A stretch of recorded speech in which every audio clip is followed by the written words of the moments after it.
একজন নারী উদ্যোক্তা হতে চাইলে বেশি কিছুর প্রয়োজন হয় না। শুধুমাত্র নিজের ইচ্ছা আর পরিশ্রম এবং ধৈর্য থাকলেই খুব সহজেই কিছু টাকা ইনভেস্ট করলেই কিছুদিনের মধ্যেই আপনি একজন সফল নারী উদ্যোক্তা হয়ে উঠতে পারবেন। আসসালামু আলাইকুম, সবাই কেমন আছেন? আশা করি যে যেখানে আছেন আল্লাহর রহমতে ভালো আছেন। আমিও ভালো আছি আলহামদুলিল্লাহ। চলে এলাম আজকে নতুন একটি ভিডিও নিয়ে। মনোযোগ সহকারে ভিডিওটি দেখতে থাকুন। অনেকেই চিন্তা ভাবনা করছেন যে কিভাবে নারী উদ্যোক্তা হওয়া যাবে, আর নারী উদ্যোক্তা হতে গেলে কি কি করতে হবে বা কোন কোন বিষয়ে লক্ষ্য রাখতে হবে বা জানতে হবে। তো প্রথমেই বলি, যারা নারী উদ্যোক্তা হতে চাচ্ছেন খুবই ভালো একটা আপনারা সিদ্ধান্ত নিয়েছেন। আর নারী উদ্যোক্তা হতে চাইলে বেশি কিছুর প্রয়োজন হয় না, শুধুমাত্র কিছু টাকা ইনভেস্ট করতে হবে এবং আপনার মনে যে জোর, সাহস, পরিশ্রম করার যে ক্ষমতা সেটা থাকতে হবে। আর হচ্ছে যে আপনি যখন একজন নারী উদ্যোক্তা হবেন, তা নারী উদ্যোক্তা তো শুরুতেই মানুষ হতে পারে না। আগে আপনাকে কিছু করতে হবে, মানে ধরেন কোনো একটা বিজনেস করতে হবে বা কোনো কিছু নিয়ে কাজ করতে হবে। সেই কাজটা করতে করতে যখন আপনি একটা পর্যায়ে চলে যাবেন বা আপনার নাম ডাক হয়ে যাবে বা আপনি পরিচিত লাভ করবেন, ঠিক তখনই আপনি একজন সফল নারী উদ্যোক্তা পরিচিত পাবেন বা একজন সফল নারী উদ্যোক্তা হয়ে উঠবেন।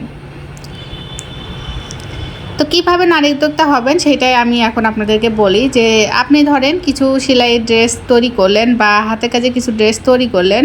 তো সেই ড্রেসগুলো আপনি নিজে একটা দোকান ভাড়া নিলেন কিংবা একটা দোকান নিয়ে সেখানে সেই ড্রেসগুলো বিক্রি করলেন এবং কিছু গজ কাপড় নিয়ে আসলেন, কিছু থ্রি পিস কিনে নিয়ে আসলেন।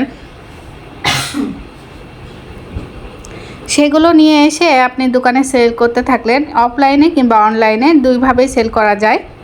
তো প্রথমে সেলের পরিমাণটা অল্প হবে, যেহেতু আপনার নতুন দোকান দিয়েছেন। আর নতুন দোকান বা নতুন বিজনেস যে কোনো কিছু শুরু করতে গেলে অবশ্যই প্রথম দিক থেকে একটু কমই কাস্টমার আসে। আস্তে আস্তে পরিচিত লাভ করতে করতে দেখবেন কাস্টমারের সংখ্যাটাও বেড়ে যাবে।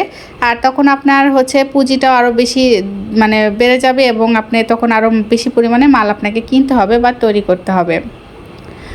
আর যারা ঘরে বসে করতে চাচ্ছেন, ব্যবসা বাইরে গিয়ে করতে চাচ্ছেন না, তাদেরকে বলবো যে আপনি ঘরে বসে কিছু ড্রেস তৈরি করবেন, অথবা ঘরে বসে অনলাইনে কিছু ড্রেস আপনি পাইকারি রেটে কিনে নিয়ে আসবেন। সেই ড্রেসগুলো কিনে আনার পর সেগুলো আপনি অফলাইনেও বেচতে পারেন কিংবা অনলাইনে ঘরে বসে বেশি বিজনেসটা ভালো হয়।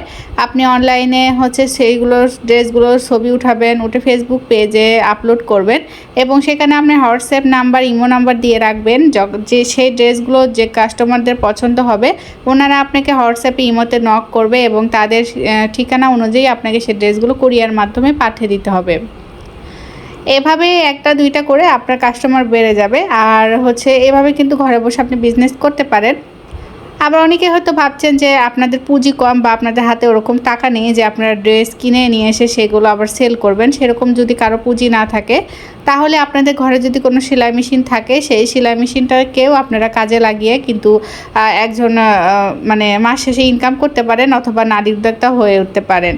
কিভাবে সেটা বলি, যে আপনি প্রথমে যদি সেলাই কাজ জেনে থাকেন তাহলে তো খুবই ভালো। আর যদি সেলাই কাজ আপনি না জানেন, তাহলে আপনাকে একটা কোর্স কমপ্লিট করতে হবে। সেটা যারা সেলাই কাজের কোর্স করায় তাদের সঙ্গে আপনাকে যোগাযোগ করতে হবে এবং তাদের সঙ্গে যোগাযোগ করে আপনাকে 2 মাস অথবা 3 মাসের সেই কোর্সটা আপনাকে কমপ্লিট করে সেলাই কাজগুলো শিখতে হবে।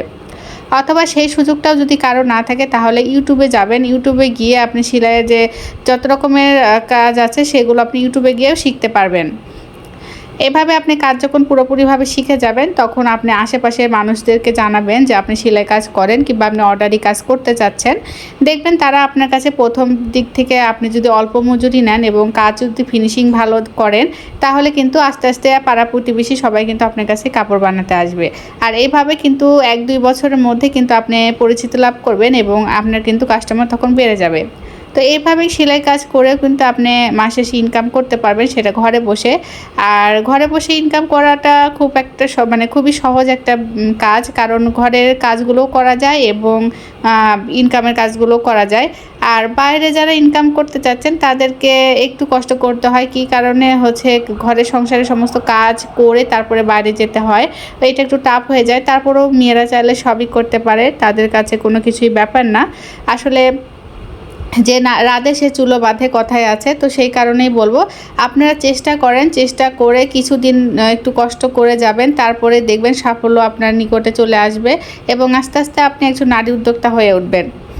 একজন নারী উদ্যোক্তা হতে গেলে বেশি কিছু প্রয়োজন হয় না। আমি যেসব জিনিসের কথা বললাম এই কয়টা দক্ষ আর এই কয়টা জিনিস আপনার হাতের কাছে থাকলেই আপনি খুব সহজে একজন নারী উদ্যোক্তা হয়ে উঠবেন।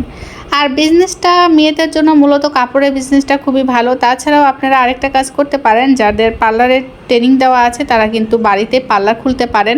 আর এখনকার যুগে মেয়েরা সবসময় একটু ফ্যাশন পছন্দ করে, ভুরু তোলা, চুল কাটা, ফেসিয়াল এসব যদি আপনি করে দিয়ে মানে কোর্স কমপ্লিট করে সেগুলো আপনি বাসায় যদি সব করেন বা একটা পার্লার খোলেন তাহলে দেখবেন সেটাও কিন্তু খুবই ভালো হবে আপনাদের জন্য।